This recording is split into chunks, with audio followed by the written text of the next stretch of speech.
We're here to, in some ways, talk about the liberal arts in the context of a career, and I want to take that apart a little bit. Let me start with what the notion of the liberal arts is all about, and a liberal arts education. I think about that in at least three different ways. First, it is broad and deep at the same time. Broad in the sense that you, over the 4 years, acquire some sense of how to think about the world from a perspective of the humanities, philosophy, history, English, literature, languages, from the perspective of the social sciences, economics, government, political science, the natural sciences, biology, and so forth, the physical sciences, and quantitative disciplines like math and statistics. So a broad sense of how to think about issues and challenges and problems and questions of the world. And then there's the deep, which is picking a major, or often, as you've heard, two majors, and really going deep on those, particularly in the last couple of years as a student. And it isn't about acquiring a specific set of information, although some of that takes place. It's really about acquiring a lens with which to see issues and problems of the world, and really refining that lens and how one thinks about questions. And those lenses are different, whether you're thinking about them from a mathematical perspective, or a biological perspective, or an English perspective, or a historical perspective. And so there's the broad and the deep that comes with a liberal arts education. The second is that there are a very specific set of general skills. It sounds like an oxymoron a bit, that one acquires in a liberal arts education. Skills of critical thinking, of an ability to analyze, to reason well, to use data and fact, to be able to learn as you move through life, and to be able to communicate well both with the written word and the spoken word. And all of those, as I think we'll hear more about, are incredibly important skills for success in life. And then the third way that I think about the liberal arts is the power that it brings to each of us as individuals. And that comes in three categories. The first is that, and I think this is actually most important, and I was the product of, fortunately, of a great liberal arts education at a school that was different than Bowdoin, but in many ways what I got out of it is exactly what our students get out of it today. The first is that it is an education that allows us to live deeper, richer, more fulfilling lives, to understand ourselves better as human beings, and to be able to understand the world and our place in it better. The second is that it is an education that allows us to engage in civic life in a more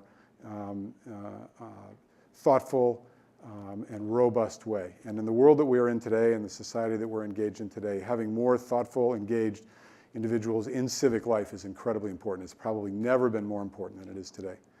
Interestingly, the word liberal in liberal arts is not a political statement. Although there's a lot written about that today. It comes from the Latin liberalis. I hope that those of you who are Latin students think I got close to that. But it comes from an idea that was derived in Roman times about what education was appropriate for individuals who were going to engage in the appropriate civil life of Rome and the Roman Empire, the kind of education that they needed to be able to do that. And so this has been the idea of the liberal arts. What is an education that's appropriate for an informed citizen?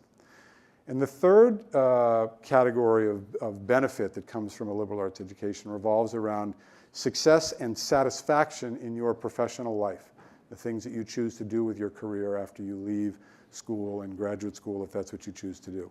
And I use those two words, success and satisfaction, very deliberately. Success is how well you're doing it at your job, and are you progressing in the way that you want and engaging in the kind of problems and that you hope to deal with.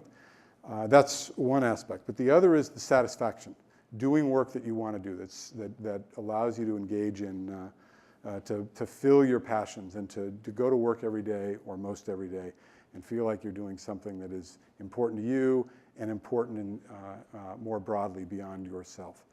And liberal arts education, I think, gives you the opportunity to think about those three things: your kind of human experience, your civic experience, and your professional experience.